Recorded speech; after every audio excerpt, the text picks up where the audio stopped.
So just wanted to welcome everyone to our first Network Cafe of our 2022-2023 series. My name is Colleen Stewart. I work with the New Hampshire Food Alliance. I'm the communications coordinator. My colleague, Nicole Cardwell, is also here. She'll give you a wave. She's our project director. And we, like I said, are kicking off our first cafe of the season. Our Network Cafe series is on the first Friday of each month from 12 to 1 p.m. And we generally run them from September through April. We all come together, talk and learn about a specific food system topic or issue or things that are going on that kind of could use some discussion or education or networking about. So that's what we're going to do here today. And we have a special theme for this year, but we'll get to that in a little bit. But this is part of what we do at the New Hampshire Food Alliance, which is a statewide network coordinated by the Sustainability Institute here at UNH. And we aim to engage and connect people who are dedicated to growing a thriving, fair, and sustainable local food system here in New Hampshire. So that's a little bit about us. There's some links in the agenda if you want to learn more about our organization, about the Sustainability Institute, and a couple more things before we get going into the meat of our agenda. We want to just definitely acknowledge the spiritual and physical connection we have to the lands that we steward here at UNH, which were the original lands of the Pennacook, Abenaki, and Wabanaki peoples. We're very honored to steward this land today in their honor. So if you want to read the full land, water, and life acknowledgement from UNH, there's a link there in the agenda. I think there's also a link to a recording of Denise and Paul Pulio reading it as well, which is beautiful. So definitely check that out. Two more kind of housekeeping items on our agenda. We have some desired outcomes for today. Those are at the top of the agenda. I'm not going to read through them all right now. I want you to just take some time to familiarize yourself with what we're planning on getting through today.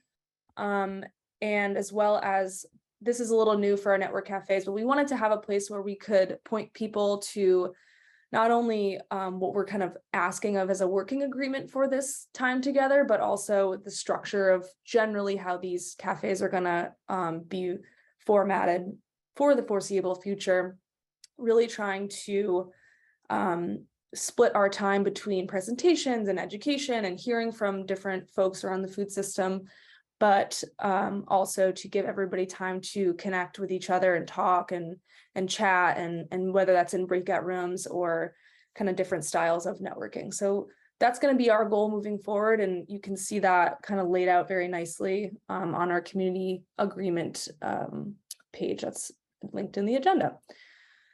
So that's all of our welcoming.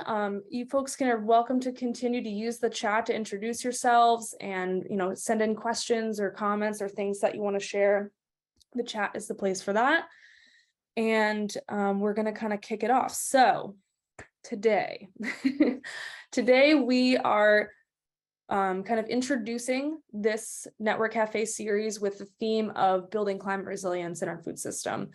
And like I said, we'll get into what that really means and how that's going to kind of shake out a little bit later. But what we want to start with is kind of the here and now of what that means for New Hampshire in relation to the Inflation Reduction Act that was passed, I guess, a couple weeks ago or a week ago. I can't keep track of the time, but we want to acknowledge that these things are happening in real time, and the work that we're doing in building climate resilience is very much a timely matter. And all these cafes kind of serendipitously are happening as this legislation is getting passed. So I'm going to play a little video. I did a little interview with Rob Werner of the League of Conservation Voters, who does a lot of work with our congressional delegation, as well as at the federal level, as well as the state level. So he's kind of he's my go-to policy man a lot of the times when we're talking about climate and agriculture. And so I'm going to play this video for you all, and he's going to kind of review a little bit about this legislation that came through the Inflation Reduction Act, and hopefully give you a little bit of an overview of what's in there that's going to be related to agriculture, and hopefully how it's going to funnel down to New Hampshire. So I'm going to get that going for everybody. And I'll just add that Rob wanted to be here today, but couldn't be here today. And that's why Colleen jumped in to interview him and record it so we could share some little bits with you that we thought the network would benefit from. Yeah, a brief overview of what the Inflation Reduction Act is and specifically what it hopes to address and how. Well, it really truly is a transformational piece of legislation, $369 billion in climate and clean energy investments. Everything from energy to transportation, healthy communities, manufacturing, agriculture, public lands and waters, buildings. It's really extensive, both in terms of how it will transform our economy and move us more strongly towards a clean energy economy, and how it also helps families and individuals in terms of energy efficiency programs.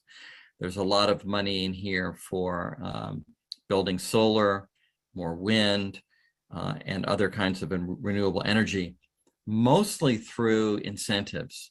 It's a lot of carrots, not too many sticks. There is one stick, though, and it has to do with methane. But it really is the most extensive investment that the United States has ever made in terms of climate and clean energy policy legislation. And it's important for a number of reasons. Number one, it really will move us, as I said, strongly towards a clean energy economy that's going to reduce emissions 40% by 2030. And that's really near the goal that we need to get to. We need to push further to get to that 50% reduction by 2030, which is really what's required. But this legislation over a 10-year period will really move us in that direction. And one of the things that's important is that the fact that it's a 10-year investment will send a market signal to the private sector. So a lot of times, these incentives have been relatively short term for solar, for example, 2 years, 4 years, 5 years. This is significant because it provides some certainty to the market and to a business. And why that's important is that these government investments certainly will spark and leverage more private sector investment in many of these areas. And what does business want more than anything else? That's predictability and certainty. And so this really helps with that. And certainly in terms of the agriculture food system, there are significant provisions that we'll talk about. The agricultural sector comprises about 24% of total greenhouse gas emissions worldwide, 9% in the United States. So it is a very significant sector. One of the things that's really notable about this piece of legislation is the Conservation Stewardship Program, which is currently funded about $1.8 billion a year. And these are the kinds of programs that help individual farmers with their land conservation and projects to improve their soil health and many other aspects of their land that they're farming. And so in the IRA, that program has been bumped up to $3.5 billion a year. So significant increase, because the $1.8 billion a year was always getting outstripped by demand.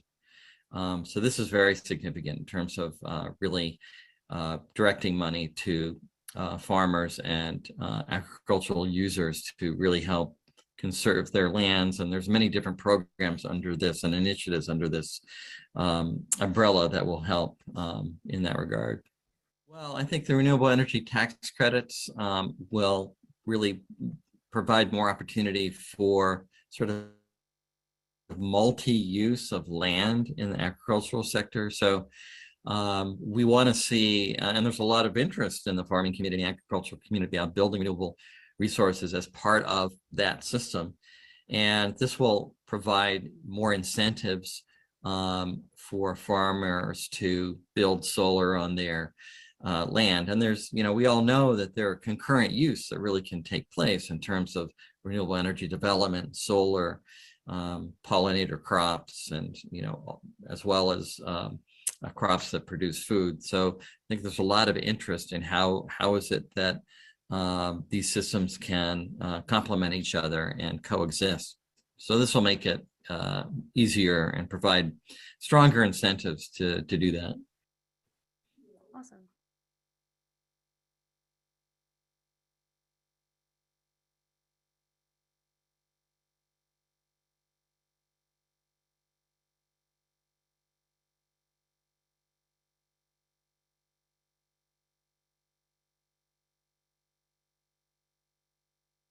You know, the monies for these programs are going to flow through. First, obviously, we'll go to U.S. Department of Agriculture. But one of the things that's really important about this program and this legislation in many of its aspects and sectors is how the money and resources and organization of it are going to flow down. And so some of these dollars will come to the New Hampshire Department of Agriculture. There's certainly the Farm Bureau world that will also be involved with it. But I really think that, you know, as we design these programs and implement them, we're very much interested in how they can be made to be understandable and accessible on the local aspect. Even though these dollars are federal and they start with Congress, ultimately how this program is effective over the long term is going to be how do these dollars effectively flow and are used on the local level. And in our case, your question, local farmers, local agricultural resources, local conservation efforts. How is that all going to fit together? So there are many stakeholders, many partners involved in this effort, and it will be over a long period of time, you know, the rest of this decade and longer to implement these programs. So again, so the time horizon is significant for folks to take advantage of these resources. You know, so $369 billion is a lot of money, a lot of investment. And although on the one hand, it can be very complex in terms of how all these programs work together and how the dollars flow, I think we really need to be in touch with our congressional representatives. Their offices have offered, obviously, to be very helpful to us in terms of leading us through these processes. And as these dollars flow down to the states, our New Hampshire Department of Agriculture, Commissioner Jasper and his team certainly will be folks that we need to be in touch with. And our state legislators as well, in terms of how they interact with state agencies and to make sure that these dollars get to the places where they're most needed and can do the most good in terms of meeting our goals, creating agricultural resiliency, soil health, and, you know, so that our agricultural sector is a significant part of the solution in terms of reducing emissions, but also at the same time producing the food that we need locally, and that we can help economically our farmers and agricultural community thrive. So there's so many aspects of it that fit together, but I think we really have to pay attention to how these programs are being designed. But I think it's our elected representatives and our folks at the New Hampshire Department of Agriculture that can really be our best contacts. I think we talked about this at the Emery Farm event, but I'm assuming our like more local or state offices for NRCS and like rural development, I'm sure that will probably be a part of it too. I think so. Yeah, I think so. Yeah, I think, as I said, you know, there are a lot of stakeholders in this process in all the various aspects of the Inflation Reduction Act. But for this sector, there's folks here on the ground in New Hampshire who've been here for a long time and have a great understanding of our community and how these dollars can best be deployed to meet the goals that we have. I hope that kind of gave a good overview for folks. And Rob did share some resources with me that folks could look to. That, of course, that video is available, but also I think we had some in the pre-work, kind of a rundown article from Food Solutions New England about kind of how this Inflation Reduction Act is going to affect agriculture in New England. Like they have kind of a New England view, but just really breaking it down and giving it, you know, it's a huge piece of legislation, and really breaking it down for folks to have a better understanding of what it's all going to mean and how it's gonna work potentially. So those are in the agenda there, those links. There's another link down at the bottom there under links and resources. I think it's from the White House, kind of a breakdown specifically for New Hampshire. So definitely take a look at those if you have some time or are looking for some answers to some questions. Okay. Next thing we're going to get into is kind of, again, like linking this, what's happening with the right now, right in our food system at this moment, with some of the work that we do here at the Food Alliance through our climate action team. And the overall goal of our climate action team, which is a team of folks who meet every month to discuss the intersection between climate change and our food system work, and really trying to promote the integration of climate work and climate understandings and policy and legislation, all these things, and really with the same kind of work we do in our food system, and really drawing that connection and understanding that building a resilient food system means building a food system that is resilient to climate change, and kind of educating each other and connecting and networking through both of those sectors. So that's the large goal of the climate action team. And one of the ways that we work on that goal, or we have been working on that goal, is through some work we did with a fellow, a Sustainability Institute fellow a couple of years ago. His name is Jacob Nelson, and he did some interviews with 29 business owners and organization leaders, talking about how their specific work intersected with climate resiliency work. And he distilled those interviews down into a report.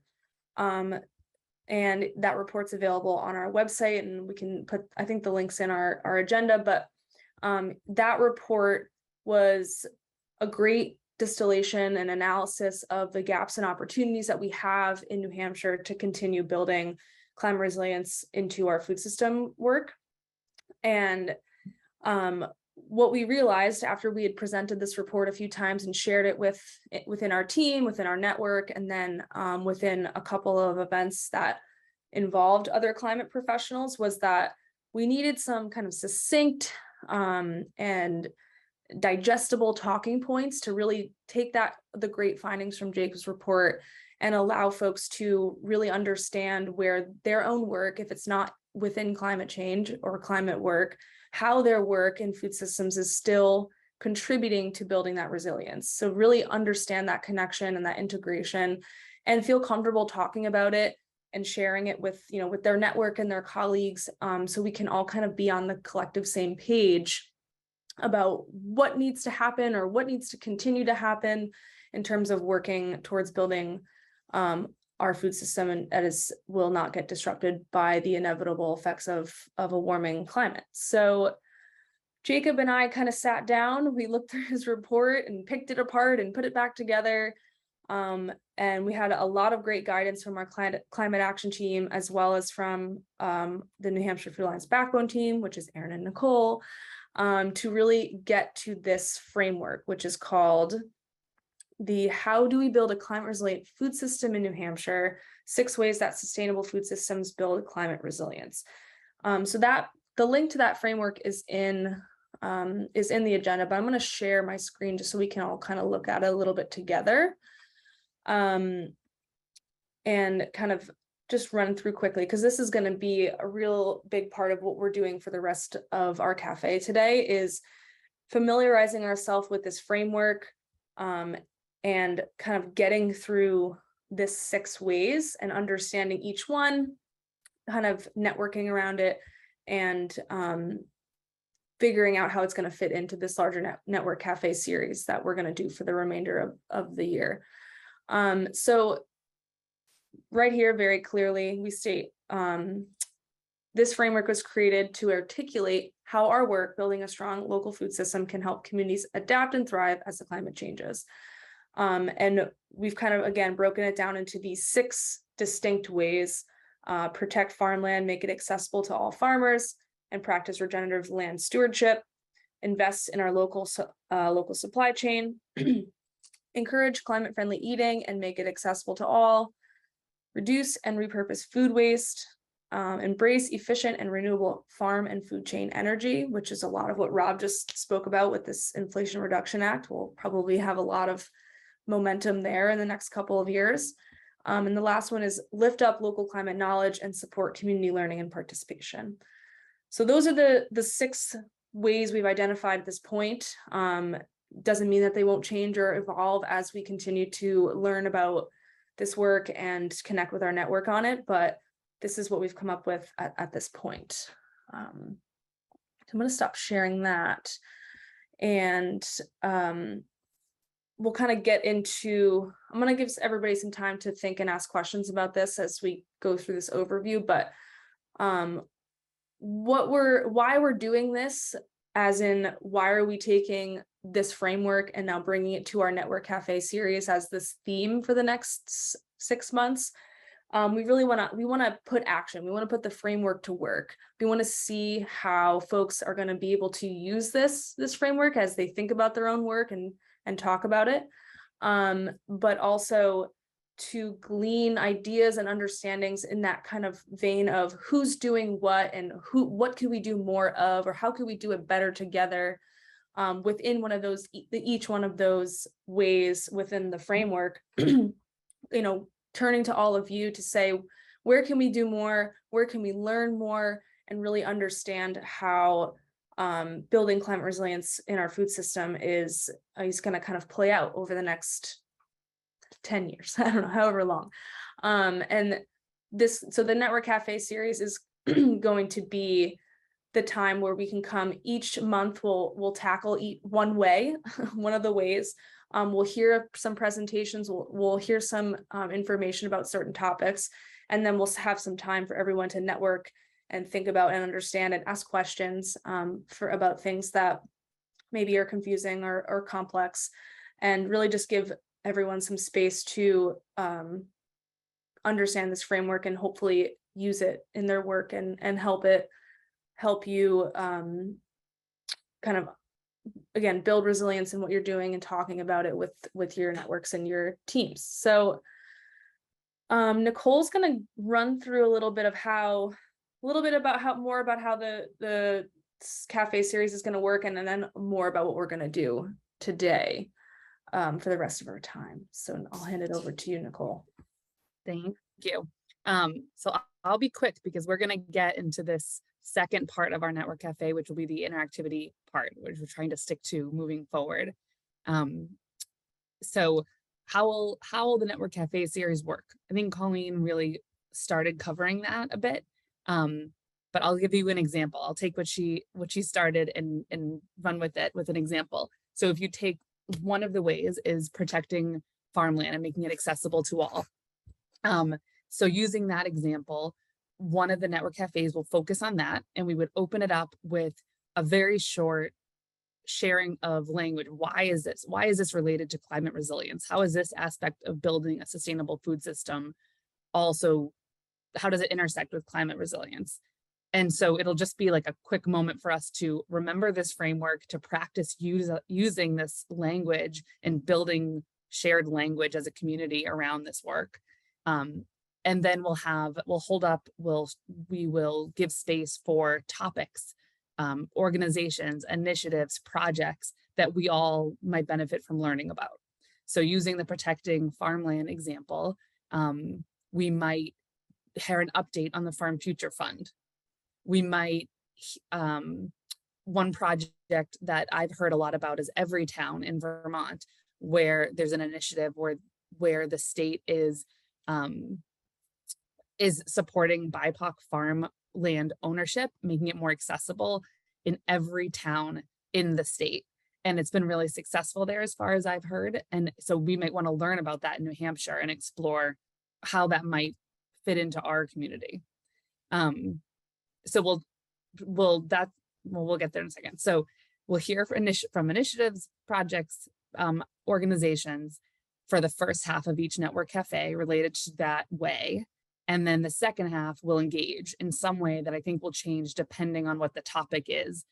So what we'll do is the climate action team or the backbone team will work with the presenters to figure out what engagement from you all would be helpful for you, helpful for them, would move things forward. And we'll design some activities or structure for interaction to accomplish that. So that is how the cafe series will work. Now, how will today work? So we're gonna pause in just a minute so that if there are questions from the group, we can answer them. And then we're going to have breakout rooms, 6 breakout rooms, 1 for each of the ways. And you can select your own breakout room. Colleen is probably working on building those right now. And so choose a breakout room, and what we're hoping you'll do in that room is to talk through a few questions that are in the agenda. What businesses, organizations, projects would you want to hear about under each of one of the way that you chose? What are you confused about? What do you need to, what do you want to learn more about? Or what do you want to brainstorm about? Sort of help us. The goal of this is to help us make this Network Cafe series useful to you and your work. That's what we're trying to do here, is give you space to weigh in on the design of the next 8 months of Network Cafes. And then before I forget to say, there's a Google Doc for notes for each of the breakout rooms. So when you get into the room, if someone could volunteer to take notes, or if you could all add your ideas in there as you're talking, that would be very helpful. And if you can't possibly choose only one way, then you should choose one way, because there's no way to go in 2 breakout rooms at once. But then you're welcome to go into other Google Docs and add ideas you have, add thoughts you have there, and we'll comb through them after this and help inform who we invite to present and how we design the series over the year. So I am going to pause now and give a little space for questions. Does anyone have questions? Feel free to unmute yourself, raise your hand, add it in the chat.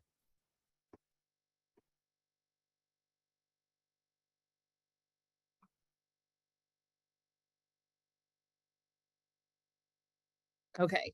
All right. Let's break into breakout rooms. Yes. And if you have to leave early, we know it's a long weekend, then please do either send ideas to Colleen or I, or go straight into those Google Docs and add ideas there. We want to hear from you about how to make this time useful and interesting. All right, I'm going to open up the rooms. The names are shortened, so if you have confusion about which one's which, just like I said, put it in the chat or ask us, come off mute and ask us. But I'm open those up and feel free to get in those documents and get in those rooms and network with folks. Hi, everyone. Welcome back. Thank you for doing that. I can't wait to look through all of the notes from that breakout. We have a few minutes left, and I'm wondering if anyone has questions, has ideas they want to share, major takeaways from their group, or small takeaways from their group. You can add it in the chat on the side, or you can unmute and speak.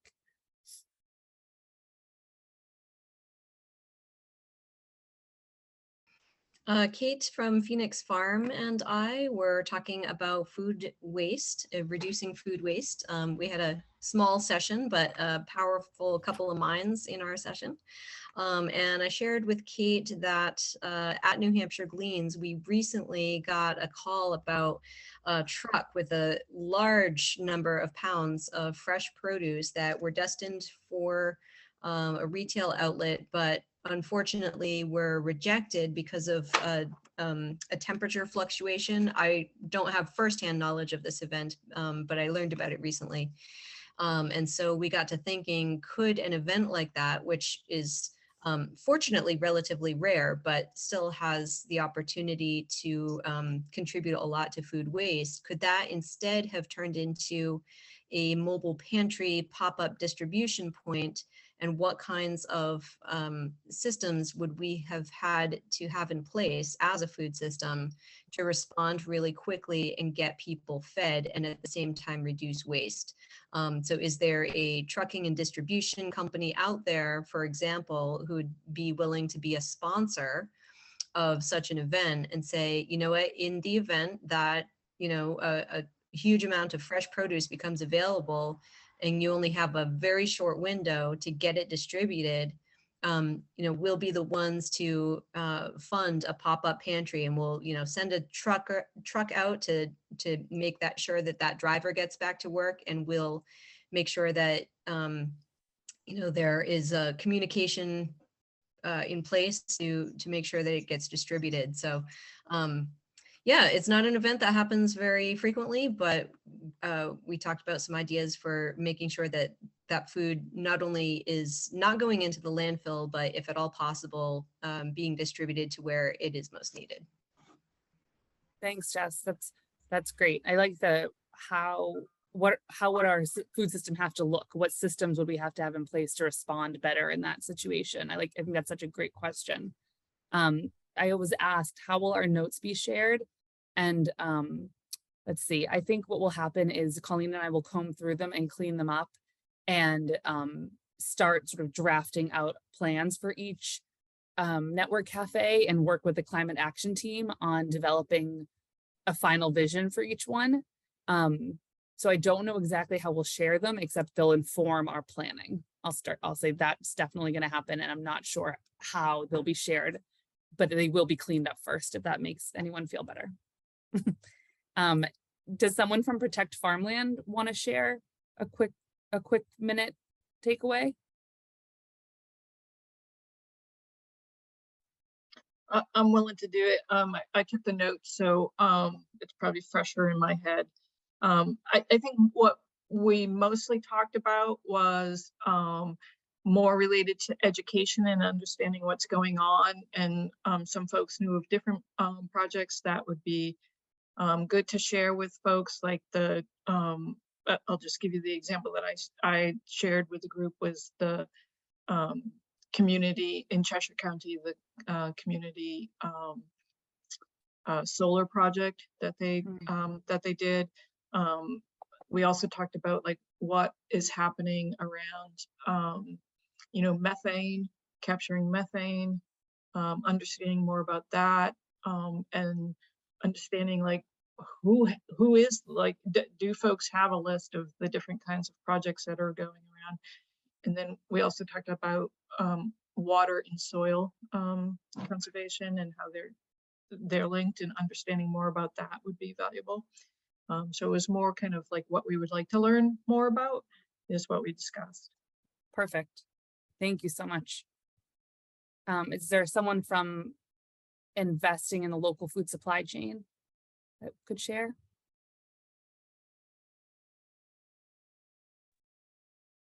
I will jump in. Jesse dutifully took the notes. I should chip in and at least speak to it. We had a great conversation.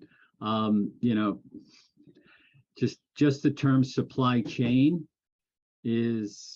it's a web like all of these discussions, but we tried to keep our focus onto the topics of having it be farmer driven, fisher driven, food businesses. What are their needs? What are their stumbling blocks? But, you know, so the solutions often, not always, often are outside their immediate purview. The exception there is Three Rivers Farmer Alliance. We discussed that might be a good team to hear from because it was a farmer initiated effort. Hearing from folks like Gavin and Mary McDonald to know what their challenges were with establishing a food hub. We have no shortage of expertise to tap into. So those are a couple of the topics. There was a mention of the disconnect between local fisheries products and local demand of species. You know, how might New Hampshire community seafood help us understand the eating with the ecosystem work? And then New Hampshire Department of Ag and Markets looking at bringing back the mini grant program that allowed farmers to do small infrastructure projects on their farms, wash packs, composting facilities, manure pads, etc. So we got lots of ideas. I think we could fill up about 25 cafes. So maybe if we could pick a few of those, I think, and hopefully that helps you folks help us. Thanks, Alan. That's great. Yeah, I think we're just gonna have to hone it in and we'll figure that out. Absolutely. So we have 2 minutes left and I am trying to really stick with our promise to end on time. And there are a few other groups that haven't shared. So if you have anything, I'm going to stop now just in the effort of being on time. If there's anything else you want to share, please do so. I'll stay on to listen or share in the chat, and otherwise we'll read the notes and take your advice on how to plan this series. Thank you so much for being here today. Have a beautiful, hope you all have long weekends ahead and enjoy this cooler weather. Yes, just one more thing. Continue to add to those notes, and we will not have an October cafe. We have to cancel it. Nicole and I are on a sustainability institute event. So we'll see you in November. Thank you all so much. This was great. And again, enjoy the long weekend.